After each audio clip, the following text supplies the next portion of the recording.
20. Firing chain is armed. Sound suppression water system activated. T-minus 10, 9, 8, 7, 6, 5, 3, 2.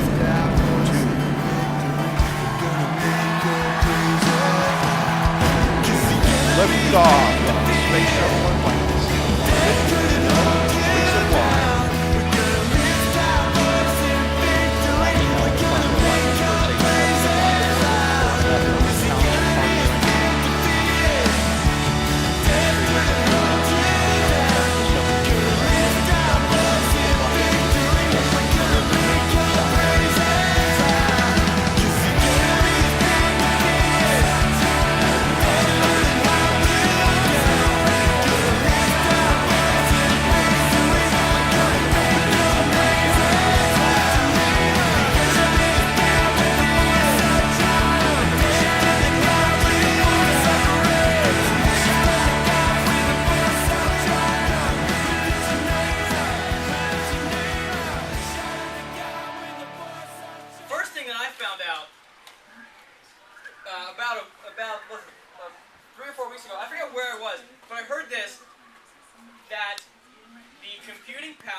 Rockets and take people to the moon, which is pretty crazy.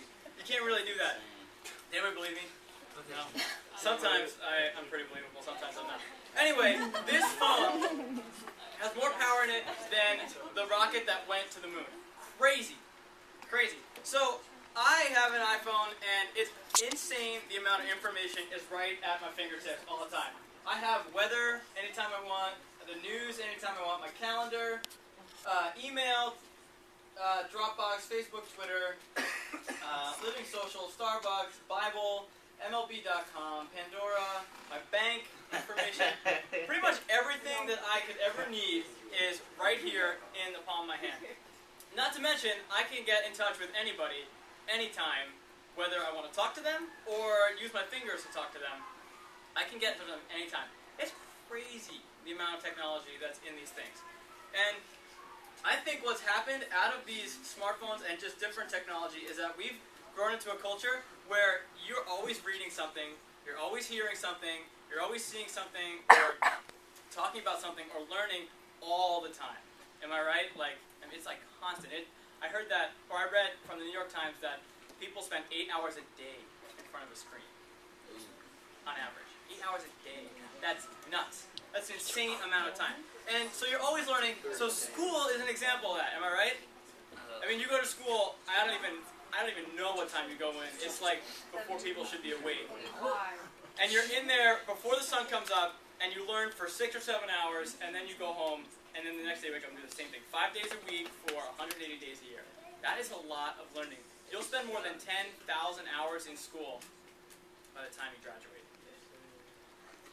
Crazy. It's probably more than that. But anyway, here's the thing. Here's what all this means. I feel like we spend so much time just living in our heads and thinking and learning and thinking about what we should do and talking about what's right and what's wrong. Okay? I want to show you the application for the youth ministry intern that we're hiring in June. Okay? So Xander, if you would throw that up. Responsibilities, job description for the intern. Number 1, talk to friends about how much of a good idea, thanks Tyler, it is to assist the staff in presenting the gospel of Jesus Christ to young people, blah, blah, blah. Ask about how to assist the youth ministry staff in planning and executing ministry programs. Have conversations about maintaining spiritual and professional growth. Give someone a pat on the back for assisting in the coordination of volunteers and encourage them in their ministry with students. Make a Facebook status about how important it is to help the ministry team connect with students, blah, blah, blah. Write a blog about assisting in keeping students and parents informed in regard to upcoming events. Okay. So that's crazy. And it's also not true. It's also ridiculous because that would never be a legit job description for anybody, because if you just said talk to someone, ask about, have conversations, make a Facebook status, write blogs about things, would anything ever get done? No. Okay? So, that is ridiculous. And here's what it actually looks like. I just want to show you. It's assistant staff, assistant youth ministry. Much more things you can actually get your hands around, and you can actually pay someone for it and have it be worth the money that you're paying them. So why, question for you, why is the first one so ridiculous? Why is that just like stupid? Why did you show it? You scared me for a minute, John. Is that what we sent out? No. Why is the first slide so ridiculous? Bueller? Anybody could do it without having a job? Without actually having an internship, you can talk to your friends about how. Yeah. Anybody could talk to their friends about it. Anybody else? Monica? You can't necessarily prove that you did it. Can't prove that you did it. Talking to people doesn't, like talking about the idea doesn't make the idea happen. Talking about the idea doesn't make it happen. Okay? Let's stop it right there. Xander, you can just go on to the next whatever slide. So, girls, question for you. On the same token, which of these two scenarios has more meaning for you? Okay? If you haven't been there yet, just go there with me. What would be more meaningful for you? Okay? Scenario 1. A guy that you're dating knocks on your door. You open the door. He says, "Hey, I love you. And I was going to go buy you flowers on my way here, but the store was kind of out of the way, so I just came right here." Scenario 1.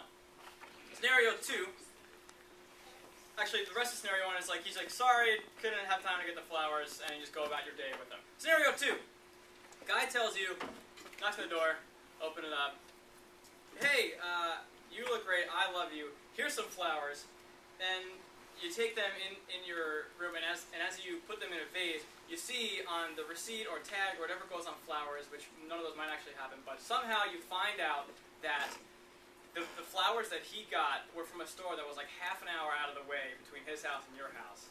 And on his way, he drove a half an hour out of his way to make sure that you got flowers so he could just show you how much he loves you. All for option 1, raise your hand. That's why he gets the lady. All for option 2, raise your hand. Okay. Hey guys, look around. You're welcome. So why? Why is number 2 better than number 1? Nicole. Because he cares enough to take time out of his day for you. Cares enough to take time out of his day for you. Why else? Is scenario 2 way better than scenario 1? You get flowers. You get something from it. Okay? Anybody else? What was the first thing? Okay. Here's my question now for you.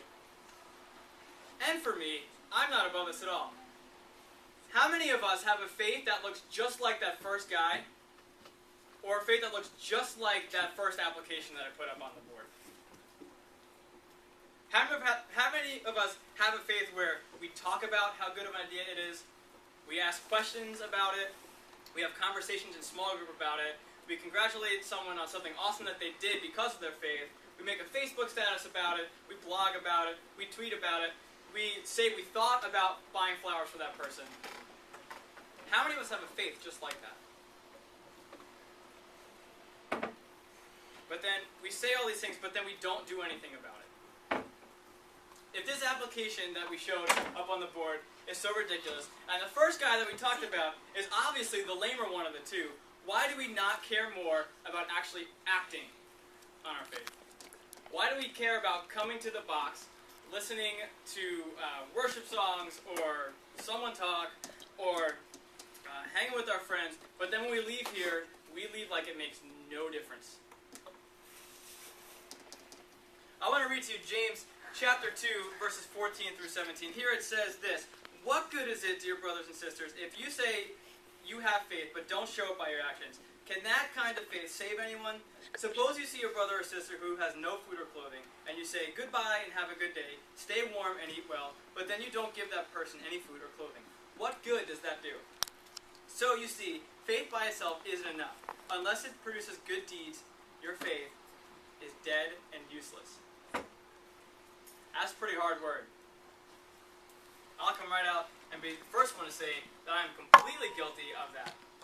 I can stand up here for hours, you know this, and talk. But when it comes to actually practicing this and living this out, why is that so much harder?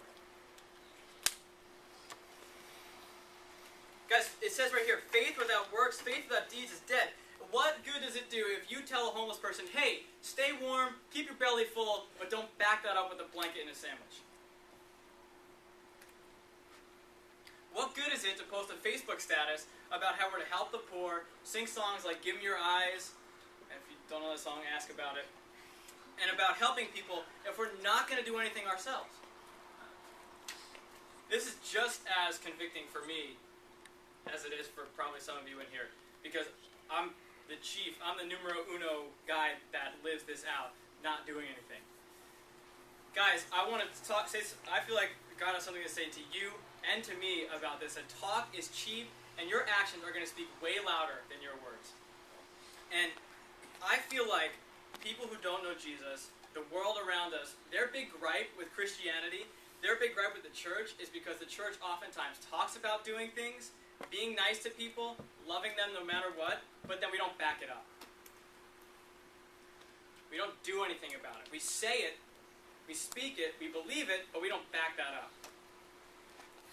And I think, and this is for me at least, my assumption, this may not be for everybody, but my assumption, at least for myself, is I think that God's going to provide for them.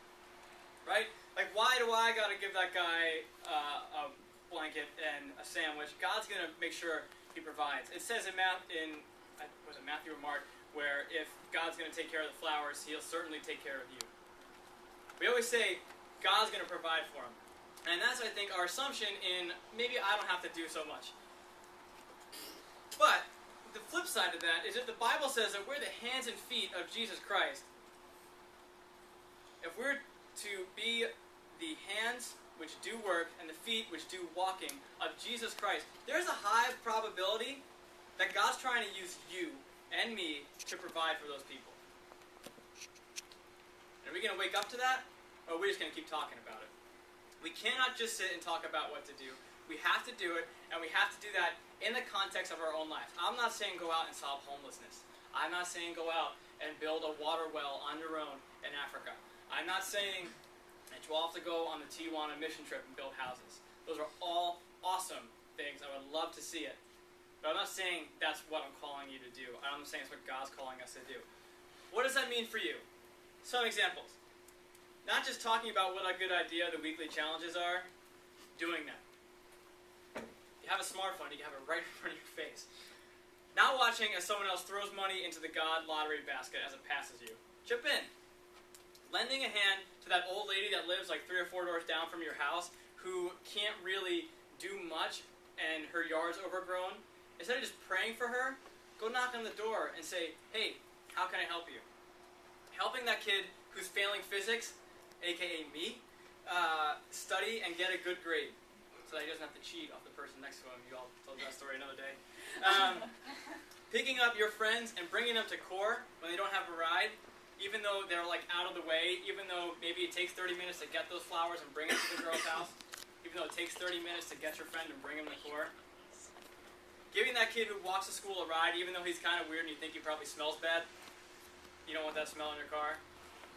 Giving that kid a ride when he walks to school in the rain. Cleaning up a lunch table, that was a weekly challenge. Leaving a note of encouragement on someone's car, that's this week's weekly challenge. Guys, there's so many different ways that we can just live out what God's called us to do. And I feel like we always think we got to do it on a church retreat, we got to do it on a church trip, we got to do it in a big organized group. Guys, we can do it by ourselves every single day of our lives if we really want to do it. Talk is cheap. I was at a Yankee game in New Jersey with 5 of my friends. I was driving my old car, which was a Isuzu Rodeo, and it had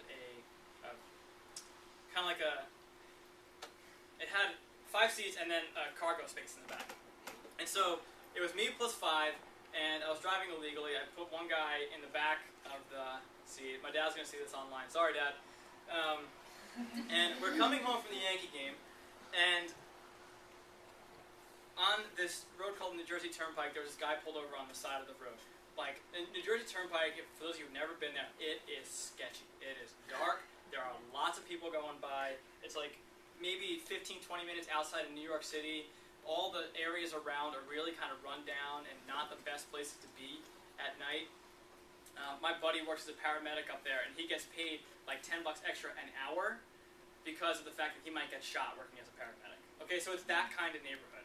And so I'm driving, and I see this guy parked on the side of the road, hazards going on the side of this freeway, and I pull over, and I didn't want to. I was like, man, if a cop pulls up behind us, I got another person in my car that's going to get a ticket. Like, I don't want to do this. I just want to keep going home. But for some reason, I felt like, man, I should pull that car over. Man, all my friends were like, Josh, no, don't. You're going to get shot. Like, seriously, they said like 6 times, Josh, you're going to get shot. Don't do it. Don't do it. Don't do it. I was like, guys, I really don't want to do this, but I feel like I should. Okay, so I pull my car over, get out, walk up. This guy is sitting in his car just crying. Nothing wrong with this car at all. He just pulled over on the side of the road just bawling his eyes out. And I knocked on his window, he rolled down, he's like, man, you okay, man? And he just looked up to me and just had this big, like, goofy smile came across his face.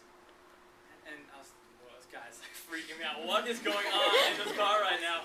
And he said, this is the next words he said to me. He said, thank you for showing that you care. He said, this is a sketchy area. Thanks for showing that you care. I pulled over because I couldn't see because I was crying so hard. I was about to go home and kill myself. And then he said, I might reconsider now because someone took the time just to come over and see how I was doing. I didn't want to do it. I did not want to do that, but I did. And I'm not saying this to say, hey guys, look how awesome I am. Be just like me. But I want to show you this is an everyday thing. You don't have to make this big production of it. You don't have to go on this big church trip to do it. You don't have to show up to a city dive to do it. You can do it every single day. And what would it look like for us if Jesus had said in the Garden of Gethsemane, Father, please save them. The cross sounds too hard for me. You know what? I think I just want to talk about how much I want to save them, but then not actually go through on the cross. You know where we all be right now? This place called hell. We'd be sitting here waiting to die and go to hell if Jesus had just talked about how good it would have been if we were saved. But you know what? He had faith in God. He wanted to serve God, and he backed that up. He took nails in his hands and feet so that we could have life through him. He didn't want to do it. He pleaded in that Garden of Gethsemane for God not to make him do it. He pleaded. But then he said, God, you know what? Your will be done, and I'm going to follow through. And you know what? He did it. He went to the cross, and those who follow him now have been given eternal life because he followed through on what he said he was going to do. He didn't just talk about it. Awesome news. That is so freaking sweet. And listen, if we want to go vertical, if we want to be those people that want to live out what everybody here is so hyped about, going vertical and really pursuing Christ and loving people, even if you don't believe in Christ, if you just want to love people, man, this stuff is awesome. We have to follow this example of Jesus Christ because he is the one who with the most ultimate authority and in the most ultimate way backed up his words with his actions. Not just on Wednesdays, but every single day. So here's what we're going to do tonight. Next slide, sir. Next one. That's something called Free Night Off. Okay? I want to tell you a story quickly about this guy who spent, don't hold me to it, but I think it was 12 years in a North Korean prison being tortured by the army. He's a prisoner of war. He lived in South Korea, went to North Korea, got captured, and spent 12 years tortured in a North Korean army prison. He was freed from that army prison, and he came here to America to find a job, to find something besides the hell that he just went through. And lo and behold, he found a job here at SPC working as our janitor. He comes in here every night around 9:30, 10 o'clock. Works 5 or 6 hours. So he's here till like 2, 3 in the morning sometimes, cleaning our church. After we don't even see him. I see him sometimes, but I'm here really late on a Wednesday night. He takes care of all the garbage. He vacuums. He washes the windows. He cleans the recycling. He restocks the bathrooms. He cleans the toilet every night, 6 nights a week. And we don't ever even see him. He's been doing this faithfully, serving us. He gets paid, but he's been faithfully serving us from 10 o'clock at night till like 2 or 3 in the morning for as long as I've been here. And I don't know if people have been here longer than me, if you've seen him more than that, maybe. He dedicates a big chunk of his time to serving us and to making sure that we have a fresh place to walk into. Whether you guys know or not, I don't do most of the cleaning. He does. He makes sure we have a nice, clean place to walk into. The toilets look good. The windows look good. Every day. Okay? So, what I did is I called my good friend and yours, Mark Mattioi, which some of you might know him, some of you might not. He is this guy. His name is Treyu. Treyu's the guy who's the janitor. Mark is Treyu's boss. Mark runs the company that cleans this church. I said, Mark, you know what I want to do tonight? Our senior high is looking to go vertical, and we want to do something that we just want to do something. We've been talking about going vertical, and now on Wednesday nights we want to back it up. We want to actually do something and back up our words with what we do. And I said, you know what, Mark, give Trey the night off. I told him, tonight the students at CORE are going to take over his job for one night. He's going to still get paid for tonight's work, and so as if he was working here, except he's going to get to sleep tonight. He's going to get to go to bed before 3 o'clock in the morning. Awesome. And so the rest of us are going to, right now, we're going to go clean the church. Woo! Let's go. Let's go.